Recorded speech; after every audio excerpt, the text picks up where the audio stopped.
La Beatlemanía golpea con fuerza en los Estados Unidos.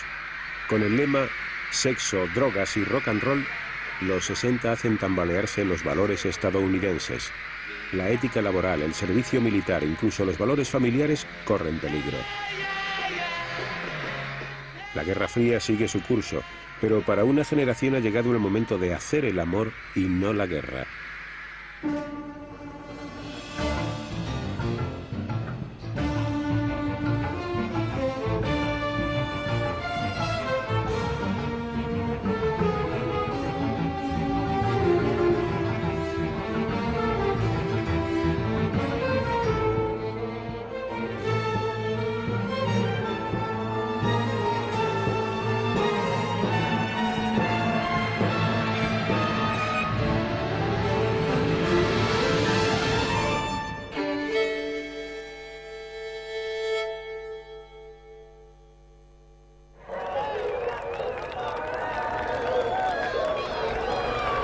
En 1960 Estados Unidos estaba alcanzando el punto culminante de su prosperidad y de su poder. Los demócratas decidieron escoger como candidato a la presidencia a Jack Kennedy, el atractivo hijo de un multimillonario estadounidense de origen irlandés. Daba la impresión de que la familia Kennedy en conjunto, pero en particular Jack y también Jackie en especial, eran realización natural del proceso político estadounidense. Parecían ser lo mejor que podía resultar de este proceso y representaban una nueva y fastuosa era.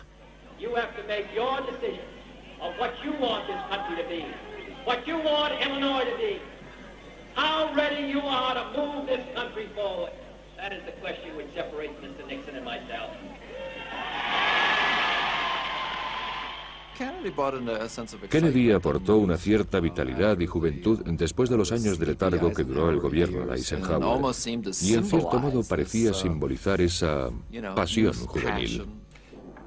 El candidato elegido por el Partido Republicano, el vicepresidente Richard Nixon, compartía el fervor patriótico anticomunista, pero a él no le habían preparado para aparecer en televisión. La presentación de documentos visuales se convirtió en un aspecto muy importante.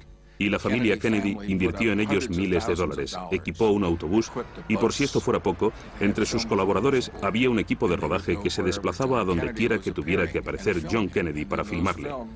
Luego las grabaciones se convertirían en parte de su campaña televisiva. Fue la primera vez que esto se llevó a cabo de un modo tan efectivo y organizado. Kennedy había atacado la postura de Eisenhower frente a la Guerra Fría. Ante los Estados Unidos y ante el mundo entero proclamó: Let every nation know, whether it wishes us well or ill, that we shall pay any price, bear any burden, meet any hardship, support any friend, oppose any foe, to assure the survival and the success of liberty.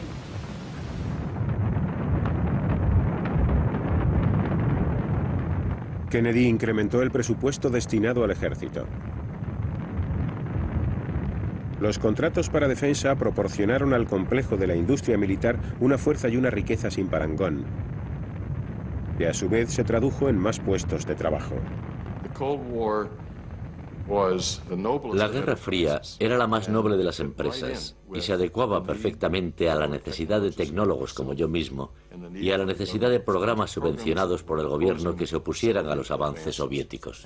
En aquella época las opiniones al respecto eran muy interesantes, porque la industria de defensa y sus presupuestos parecían basarse en el hecho de que los rusos medían 5 metros de altura. Muchos de nosotros teníamos ideas bastante férreas sobre el asunto. Después de todo, se trataba de nuestra vida. Lo que quiero decir es que nuestro bienestar y nuestro sustento dependían de la industria de defensa. Estados Unidos estaba prosperando. El estado de California, donde estaba localizada una gran parte de la industria aeroespacial, se convirtió en la sexta mayor economía del mundo. En aquella época el no va más era trabajar en misiles, en naves espaciales, en satélites. Estaban sucediendo cosas importantes y todas tenían lugar en California. Algunos de nuestros amigos se estaban trasladando a California porque, según teníamos entendido, Hughes estaba creando una planta de electrónica y en Disneylandia estaban contratando a gente. Además, en el 56 y el 57 en Chicago escaseaba el trabajo, por lo que decidimos marcharnos allí.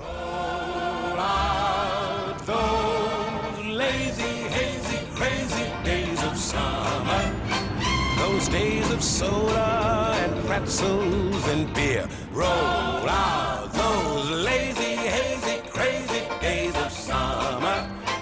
You'll wish that summer could always be here. Roll out those lazy, hazy, crazy days of summer. Those days of soda. Los colonos de posguerra que se instalaron en California dejaron atrás las decadentes ciudades de la costa este y calificaron de idílica la vida aburguesada en un lugar donde siempre brilla el sol. Estuvimos rondando la oficina de ventas hasta que vimos que el mapa de los solares mejoraba y entonces escogimos el lote que quisimos. Hablamos con el agente de ventas y nos dijo que el domingo por la mañana pondrían esa extensión a la venta. Le preguntamos, ¿a qué hora abren el domingo por la mañana? Nos lo dijo. Ese día fuimos a la iglesia temprano y a las 8 de la mañana, debía ser esa hora, cuando la oficina abrió sus puertas, éramos los primeros. Y por $200 en efectivo y un cheque conseguimos nuestro objetivo. Pagamos $10.999. En Chicago, la gente pensaría que por esa cantidad solo podríamos comprar un granero. Pero era una casa muy agradable. Tenía 3 habitaciones, un baño y luego la ampliamos. Tuvimos que construimos una valla e hicimos un patio fuera. En la parte de atrás del jardín colocamos un pequeño cactus para que pareciera que estábamos en el desierto. Nos gustaba recordar que vivíamos en California.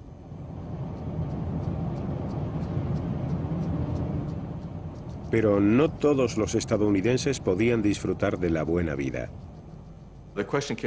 El problema surgió cuando se planteó la posibilidad de vender esas casas a miembros de minorías étnicas, especialmente a la población negra.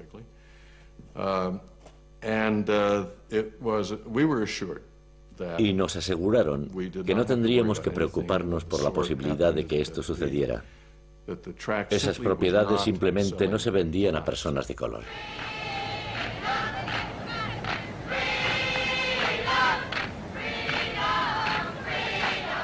La Constitución y el proyecto de ley sobre derechos no sirvieron para cerrar la brecha abierta por los prejuicios que cada vez adquirían mayores dimensiones en el seno de la sociedad estadounidense. Los afroamericanos también querían libertad. Donde Kennedy hablaba de libertad frente al comunismo, ellos hablaban de libertad frente al hambre, al temor y a la humillación. Nosotros medíamos el racismo por grados, de manera que si vivías en San Luis decías, bueno, podría haber sido peor, podrías estar en Mississippi, ya sabes. Si vivías en Mississippi, entonces decías, bueno, tenemos suerte de que no nos maten a todos. Ese era el tipo de paz. Por lo tanto, si una persona negra se alzaba y se defendía, todo el mundo decía, estás loco, negro. Incluso aquellos que tenían el mismo color de piel decían, estás loco. Alguien tenía que decir, hey, está bien decir que algo está mal cuando en realidad está mal. Y en una democracia, si algo no marcha bien y lo dices, puedes reunir a la gente para que tu gobierno sepa que algo no funciona. ¿Y sabes qué? Si lo haces, podrán tomar medidas al respecto. En eso consistía en esencia el movimiento pro derechos civiles.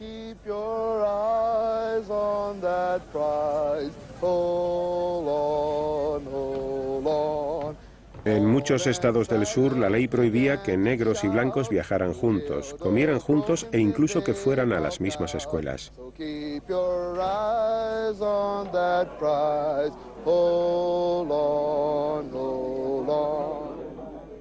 A los afroamericanos se les negaba el trabajo y el derecho al voto. Los activistas a favor de los derechos civiles que se manifestaban en contra de las leyes injustas tenían mucho cuidado de no provocar a la policía con demostraciones agresivas. Pero les golpeaban igual.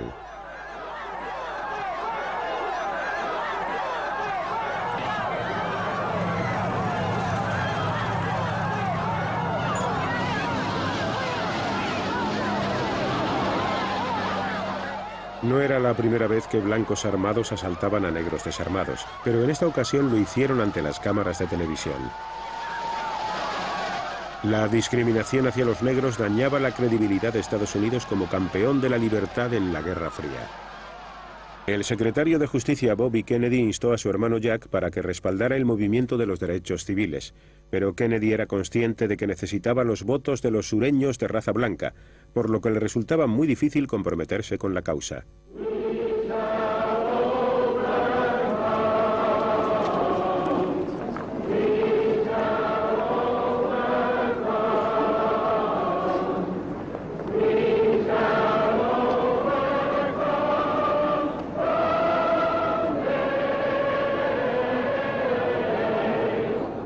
28 de agosto de 1963, una marcha en favor de los derechos civiles se congregó frente al Lincoln Memorial de Washington para exigir que la Casa Blanca prohibiera las leyes racistas y concediera a los afroamericanos igualdad de oportunidades laborales.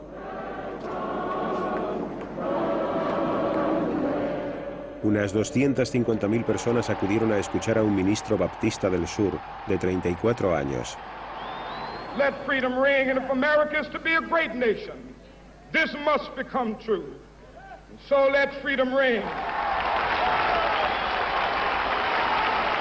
When we let it ring from every village and every hamlet, from every state and every city, we will be able to speed up that day when all of God's children, black men and white men, Jews and Gentiles, Protestants and Catholics, will be able to join hands and sing in the words of the old Negro spiritual, free at last, thank God Almighty, we are free at last. Nunca escuché a King decir una cosa sobre sus amigos blancos cuando estaba ante la cámara y luego en privado otra muy distinta. Nunca los llamaba blancos ni tampoco patanes sureños. De él emanaba siempre el mismo amor.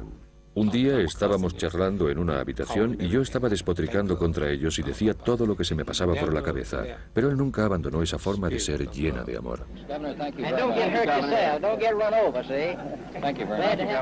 George Wallace, gobernador demócrata de Alabama, consideraba que el creciente movimiento en favor de los derechos civiles formaba parte de una conspiración comunista. The Communist Party USA has been alert to capitalize on every possible issue or event which could be used to exploit the American Negro in furtherance of party aims. In its efforts to influence the American Negro, the party attempts to infiltrate the legitimate Negro organizations for the purpose of stirring up racial prejudices and hatred. In this way, the party strikes a blow at our democratic form of government by attempting to influence public opinion throughout the world against the United States. En el nombre de la seguridad nacional, el secretario de Justicia Robert Kennedy autorizó al FBI para intervenir los teléfonos de Martin Luther King y sus colaboradores. John Edgar Hoover, director del FBI, estaba convencido de que los comunistas se habían infiltrado en el movimiento en favor de los derechos civiles. Hoover hated King. Hoover odiaba a King. Era un hombre que tenía una relación lo bastante estrecha con el sur, como para estar embebido en la cultura sureña. Y en esa sociedad existía una verdadera creencia, una creencia religiosa y también política, de que la igualdad entre negros y blancos era algo que no existía.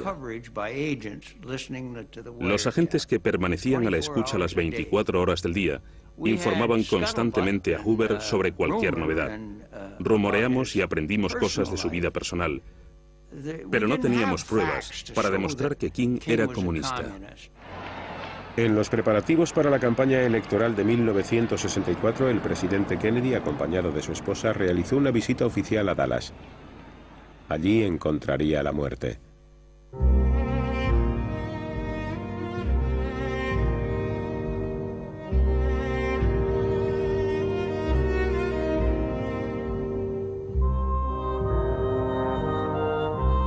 Los estadounidenses trataron de culpar del asesinato de su presidente a los grupos marginales.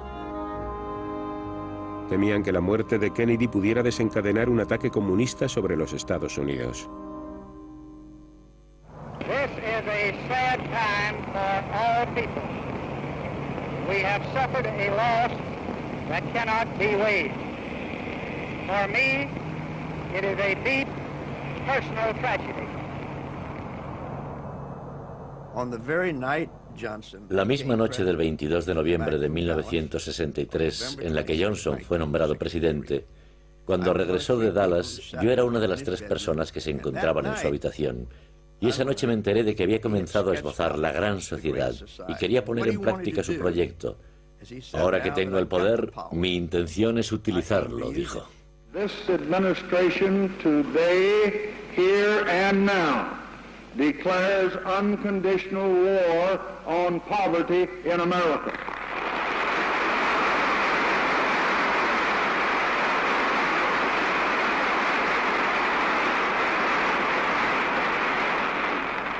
And I urge this Congress and all Americans to join with me in that effort. En uno de los países más ricos del mundo, millones de personas vivían en la pobreza y carecían de una vivienda decente, de asistencia sanitaria y de educación. Entre la población negra, el desempleo alcanzaba cotas 9 veces más altas que entre los blancos. El núcleo de la visión que tenía Johnson de una gran sociedad era la abolición de la discriminación racial. En julio de 1964, Johnson firmó el proyecto de ley sobre derechos civiles. He uses nearly 100 pens to affix his signature and date. Souvenirs go to Republican leader Everett Dirksen and Democratic whip Hubert Humphrey. The president seems to have mastered the art of just touching each pen to the paper.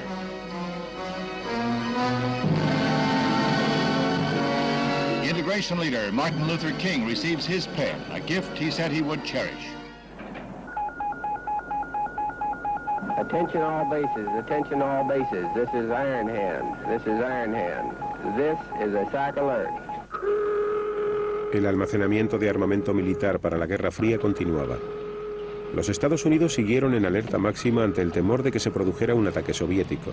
Se prepararon para llevar a cabo un contraataque a una escala inimaginable.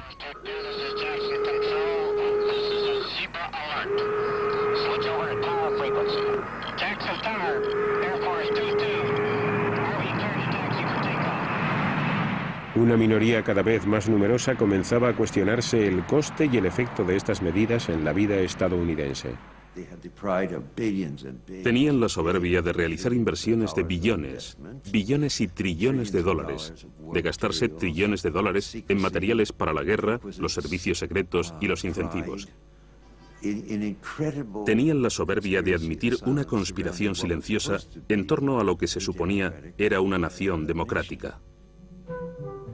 La industria de defensa se reveló como un empresario muy generoso. El Pentágono presentaba la maquinaria militar como la defensora del sueño americano.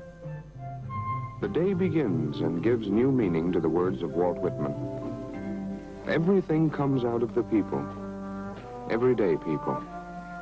The people as you find them. And leave them. People. People. Just people. La vida de este vecindario era muy buena, la verdad. Todos teníamos trabajo y sabíamos que no lo perderíamos. Poseíamos nuestra casa y éramos todos blancos, de clase media, rozando todos la madurez. Los niños tenían más o menos la misma edad y forma. El 4 de julio todas las mamás preparaban sus ensaladas de patata y sus fiambres y los ponían ahí sobre unas mesas que colocábamos en el callejón porque no había tráfico.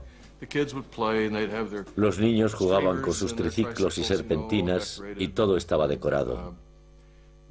Lo pasábamos muy bien el 4 de julio.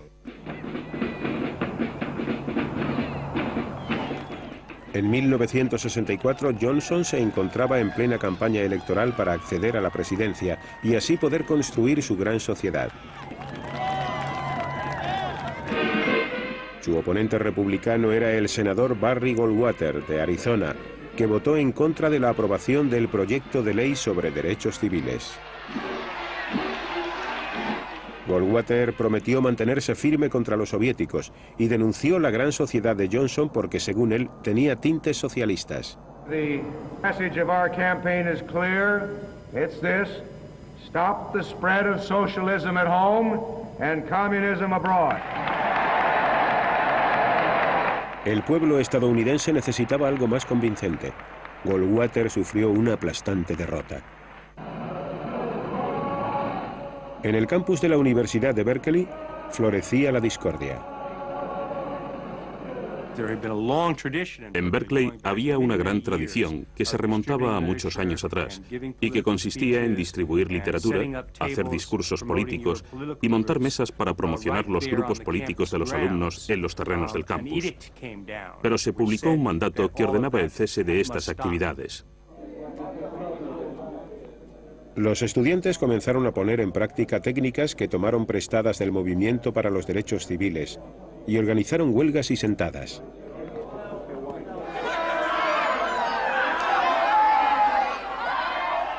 En el enfrentamiento con los estudiantes, la policía empleó métodos aún más violentos.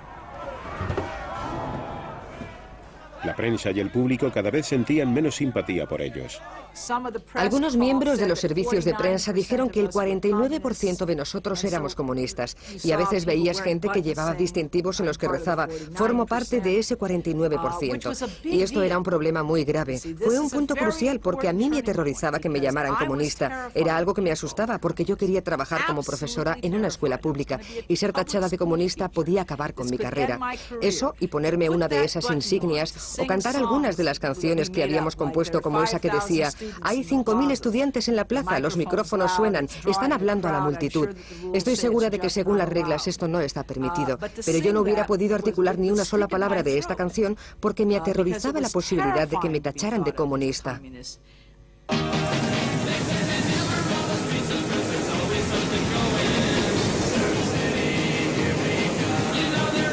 Los ideales estadounidenses de libertad política se extendían ahora al campo de lo personal.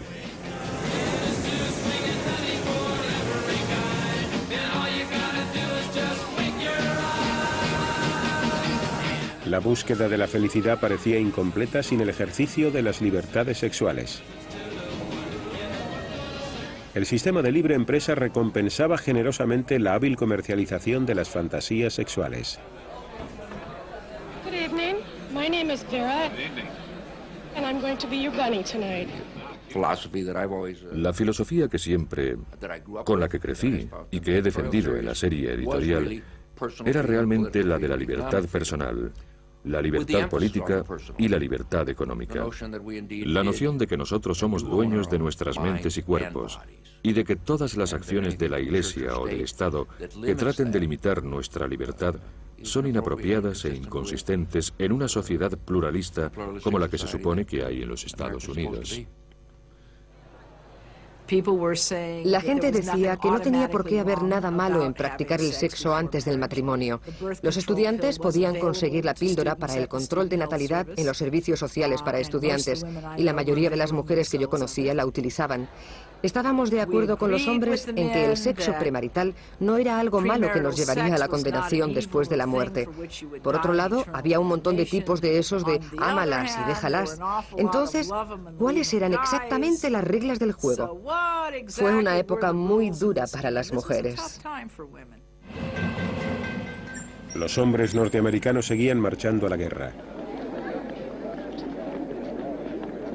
En marzo de 1965, el presidente Johnson comenzó a enviar tropas de tierra a Vietnam.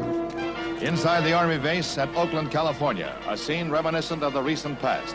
The years of the Korean and World War II campaigns is reenacted by yet another generation of young Americans. Al principio, cuando pensaba en Vietnam, me decía a mí mismo que el país corría un riesgo potencial. Aquí tenemos una nueva oportunidad de demostrar nuestra fuerza al mundo comunista. Verían nuestra habilidad, nuestra ciencia, nuestra industria y nuestra técnica, cualesquiera que fueran. ¡Qué maravillosa oportunidad! El famoso discurso inaugural en el que Kennedy decía: no os preguntéis qué puede hacer vuestro país por vosotros, sino lo que vosotros podéis hacer por vuestro país, era realmente un llamamiento a mi generación, o al menos a una parte de mi generación. Éramos los nuevos romanos y nos enfrentábamos a los bárbaros que se agolpaban en las fronteras de la nueva Roma. Me uní a los marines porque experimentaba ese sentido de patriotismo, y cuando nos mandaron a Vietnam todo estaba bien y encajaba, era lo que se esperaba de nosotros. Silver wings upon their chest, these are men America's best.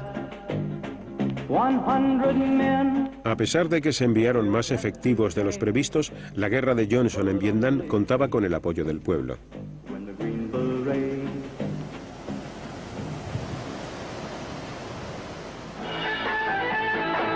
Mientras que algunos estadounidenses se marchaban a la guerra, otros buscaban emociones distintas. Rechazaban el materialismo estadounidense no en favor del comunismo, sino del amor, la paz y el rock and roll.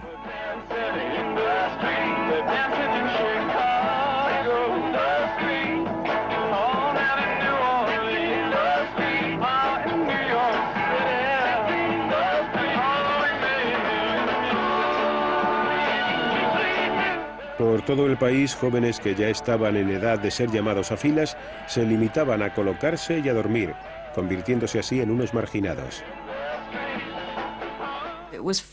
Resultaba muy divertido oír decir a la gente, oye, mira esos hippies, o es un chico o una chica, y cosas como esas. Lo pasábamos muy bien, menos cuando llegábamos a ciertos lugares en los que se mostraban muy hostiles con nosotros y nos querían pegar. Después de todo, hoy en día opino que el trabajo de los jóvenes es aterrorizar a los adultos.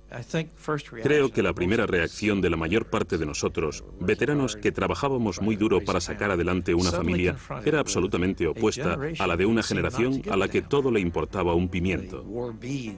Llevaban collares y pendientes, fumaban marihuana como si fuera lo más normal y hablaban un idioma diferente.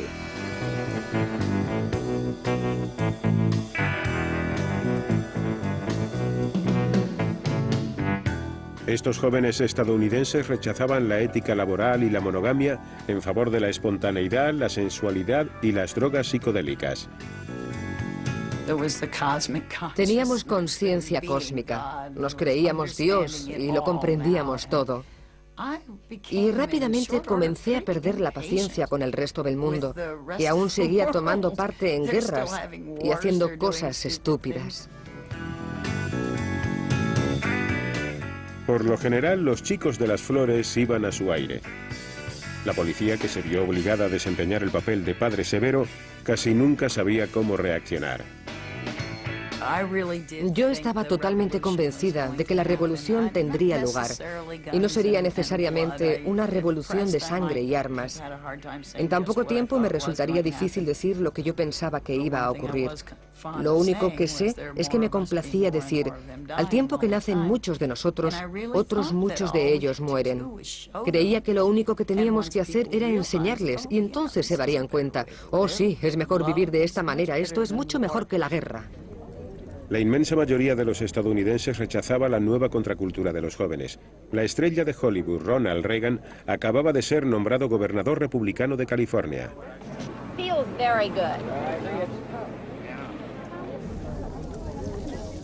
Reagan pidió un esfuerzo total para ganar la guerra en Vietnam. I have always felt that we should be making an all-out effort to win. Does that imply you don't think the government is? Well, I think for quite some time, and I still believe, I have agreed with those military men and those who have suggested that perhaps more of a blockade with regard to North Vietnam, the blocking of the harbor and so forth to stop the shipments of munitions in, as well as trying to intercept them on their way south, would be more effective. More bombing? Yes. Pero las protestas contra la guerra cada vez eran más frecuentes. Se organizaron manifestaciones y se quemaron formularios de alistamiento. Según este sector de la población, la guerra era inmoral e injusta. Me sentía como si estuviera viviendo una alucinación de masas, fomentada por todos los políticos, en especial por Lyndon Johnson y más tarde por Nixon, de forma extrema, basada en mentiras y en el secretismo, sostenida por los medios de comunicación que no eran capaces de concebir que la estructura global de la mentalidad de los Estados Unidos podía ser tan errónea y desastrosa, y que incluso podía acabar con el mundo.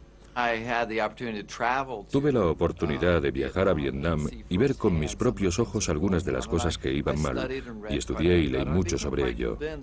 Y al final llegué a la conclusión de que no había base alguna para que estuviéramos allí, y que en aquellos momentos podíamos hacer que todo el país compartiera nuestro punto de vista. Los estudiantes de Berkeley organizaron un bloqueo en el centro de iniciación militar de Oakland para evitar que los reclutas se inscribieran en el servicio militar. El ejército se vio obligado a proteger a los reclutas tras un fuerte cordón policial.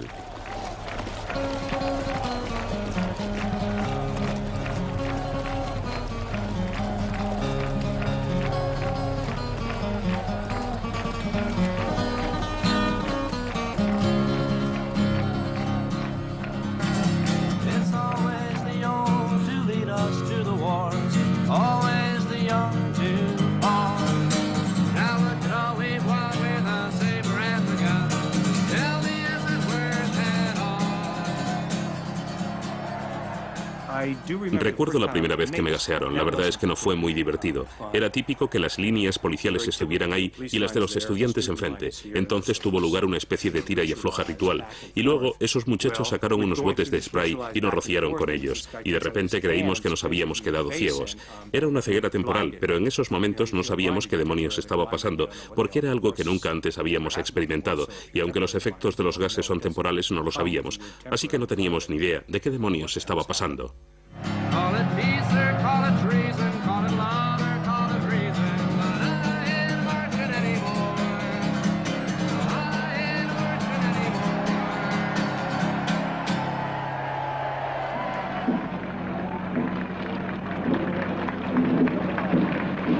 La mayoría de los estadounidenses apoyaba al presidente Johnson en la guerra de Vietnam.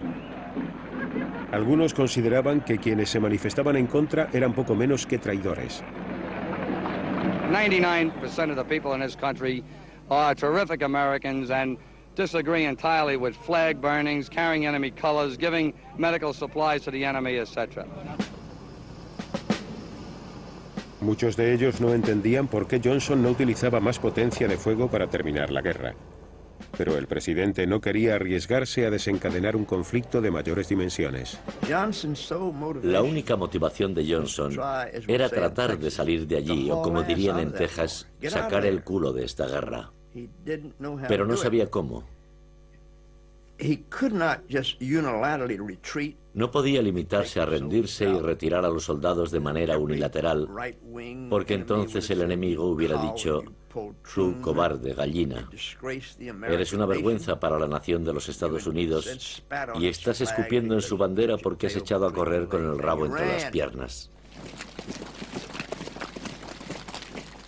La guerra de Johnson seguía su curso.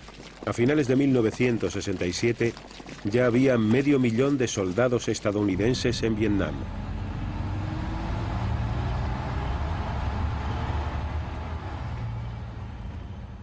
Organizamos una congregación en contra de la guerra y nos centramos sobre todo en un aspecto. Un 26 o un 28% de los soldados que morían en las líneas del frente en Vietnam eran negroamericanos a los que en su país no se les reconocía los mismos derechos que a los blancos. Por lo tanto, el lema principal de esta reunión fue abajo con la guerra y que los hombres de raza negra no sirvan en el ejército. Millones de personas se enteraron de la noticia cuando un peso pesado del boxeo, el campeón Muhammad Ali, hizo caso omiso de la llamada a filas y declaró su afiliación a una causa no estadounidense, el Islam. Are the black Muslims taking you for a ride? I said not black Muslims, Muslims. I beg your pardon, are the Muslims taking you for a ride? No, the white people have been taking us for a ride for the past 400 years in America. En el gueto negro de Oakland, California, los activistas eran entrenados como paramilitares para participar en lo que ellos consideraban una guerra civil contra las fuerzas de policía racistas. Huey Newton estaba a la cabeza de este movimiento que se denominaba a sí mismo Panteras Negras. Mientras que los pacifistas ofrecían flores, los panteras encañonaban con sus armas. Cogimos nuestras armas y le hicimos saber a la policía que tenemos pipas y vamos a ejercitar, como Huey solía decir, ese derecho constitucional a observar a los demás, les guste o no. Eso es lo que decía Huey. Entonces nosotros decíamos: muy bien, Huey, sí, eso es lo que estamos haciendo. Pero al llegar a cierto punto la policía decía: no tenéis derecho a observarnos. Y entonces Huey aducía: no, la resolución del Tribunal Supremo del Estado de California establece que todo ciudadano tiene derecho a observar los esfuerzos de un oficial de policía que cumple con su deber siempre que se mantenga a una distancia razonable. Y en esta disposición precisamente se estableció dicha distancia entre los 2 y los 3 metros. Y ahora mismo estoy a unos 4 metros de donde usted se encuentra y le voy a observar, le guste o no. Ahora imagínese a 30 o 40 chicos negros observando y escuchando todo eso. Y de repente una mujer dijo, vamos, díselo a la cara, hermano. Es decir, esto era algo que cautivaba la imaginación, los sentimientos y las emociones. Entonces otro chico negro dijo rascándose la cabeza, vaya, ¿qué clase de negro es ese? Los guetos de los negros estadounidenses ahora se habían convertido en campos de batalla. En el verano de 1967 hubo disturbios en Newark y Detroit. En Detroit, la policía solicitó un presupuesto de guerra de $9 millones para comprar equipamiento militar. Para demasiados estadounidenses, la gran sociedad de Johnson era una farsa.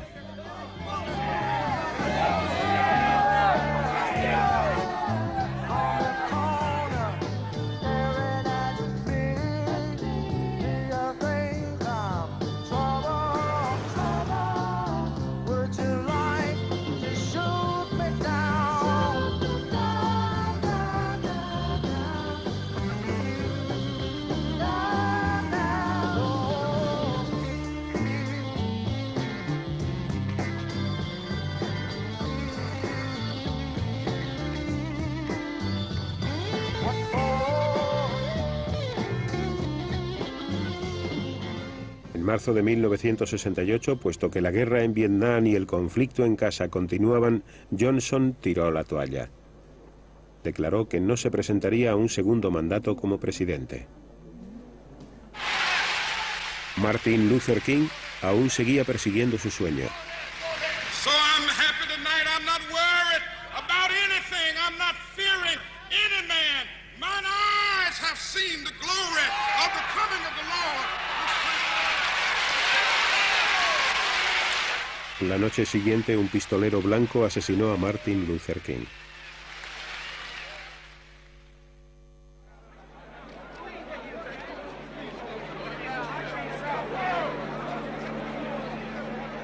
Tras el carro tirado por mulas que transportaba el féretro de King, marchaba Bobby Kennedy con la cabeza descubierta.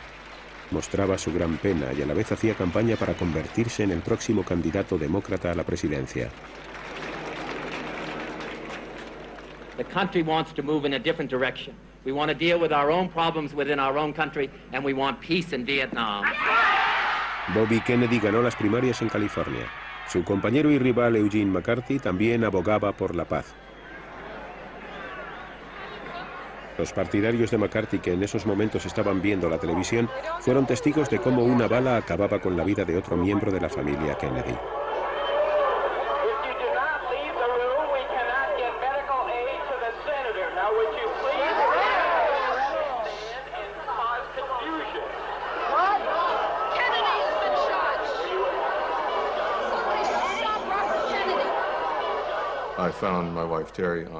Encontré a Terry, mi esposa, sollozando en el sofá. Me había despertado y al no encontrarla a mi lado en la cama me pregunté dónde habría ido. Y estaba allí en el sofá porque aún seguían dando la noticia y las repeticiones del asesinato. Yo aún no me hacía la idea. Pensé que eso demostraba que estábamos enviando a muchos hombres buenos hacia la muerte.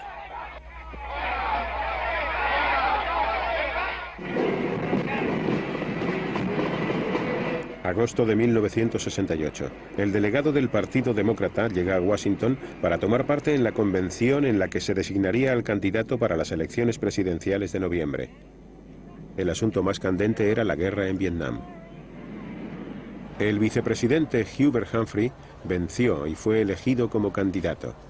Apoyaba el sueño de Johnson de construir una gran sociedad y en público también la guerra de Vietnam.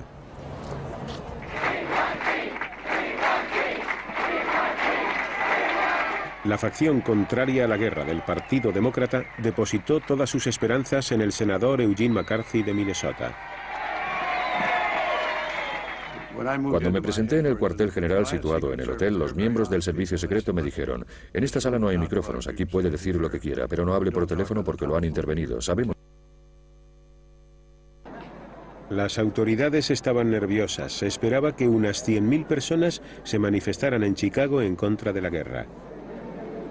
We permit people, we don't care who they are, to come to Chicago and visit us.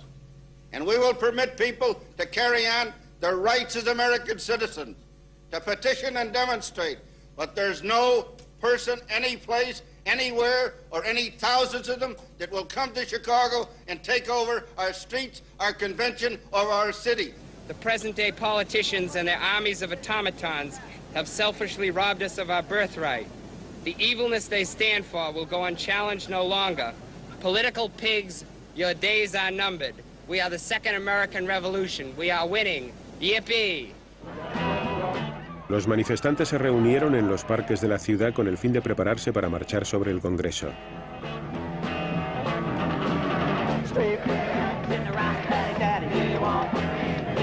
El mayor Daley no tenía ninguna intención de dejar que se manifestaran en ningún lugar y quiso echarles de los parques. Querían un punto de reunión y ese lugar sería el parque. Daley dijo, no podéis dormir en el parque, pero ellos respondieron, dormiremos en el parque. Era su punto de encuentro porque sabían que tendría lugar un enfrentamiento. Dentro del Congreso, Daley comunicó a los delegados de McCarthy que no debían discutir el tema de la guerra en la hora de más audiencia de la televisión. Of the Democratic Party and let them conduct themselves accordingly or clear the gallery. Will the convention be, will the sergeant at arms enforce order in the convention? El día en que el Partido Demócrata tenía que nombrar a su candidato a la presidencia, los manifestantes en contra de la guerra se enfrentaban en el exterior del Congreso a la policía.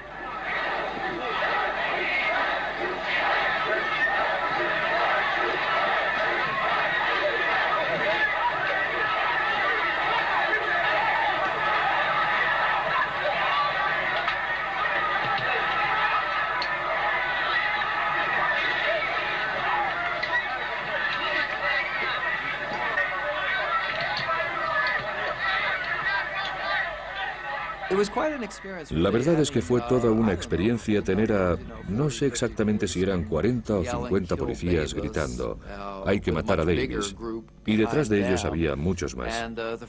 La primera vez me golpearon en la cabeza y caí al suelo. Luego me golpearon en la espalda una y otra vez. Esta ha sido, yo diría, la primera vez en mi vida que he pensado que no podría seguir adelante con mi labor.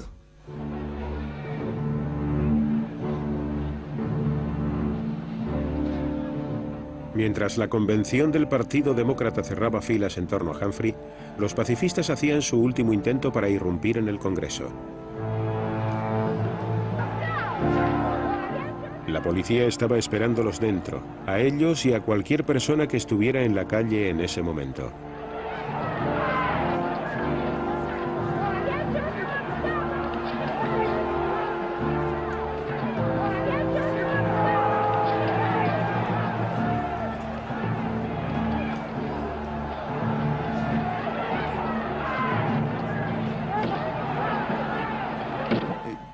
La mayor parte de la gente apoyaba a la policía de Chicago en la convención. Creo que después se realizó una encuesta al respecto y aproximadamente un 78% respaldaba a la policía de Chicago. En la convención, los partidarios de McCarthy sufrieron una aplastante derrota. El vicepresidente Hubert Humphrey se convirtió en el candidato de los demócratas a las elecciones presidenciales de noviembre. Se enfrentaba a un partido republicano duro y experimentado.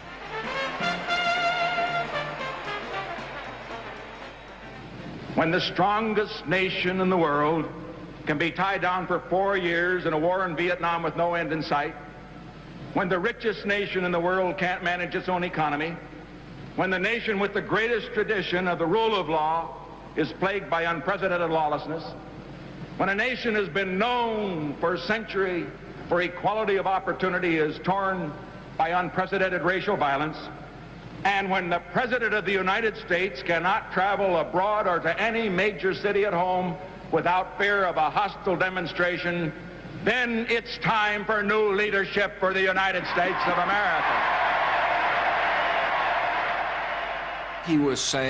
Lo que estaba diciendo es, soy más fuerte, más listo y comprendo mejor el mundo. Mis rivales están divididos. Los elementos periféricos del Partido Demócrata los han dejado fuera de combate y la responsabilidad recae sobre un montón de chiflados. Tenemos estabilidad y sabemos hacia dónde nos dirigimos. Sabéis cómo opinamos sobre las cosas. Podéis confiar en nosotros. No consentiremos que los rusos o los chinos nos den órdenes.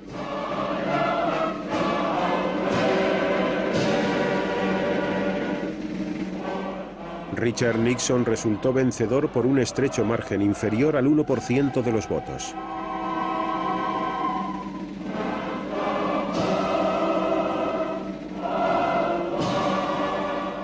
La Guerra Fría en Vietnam seguiría adelante.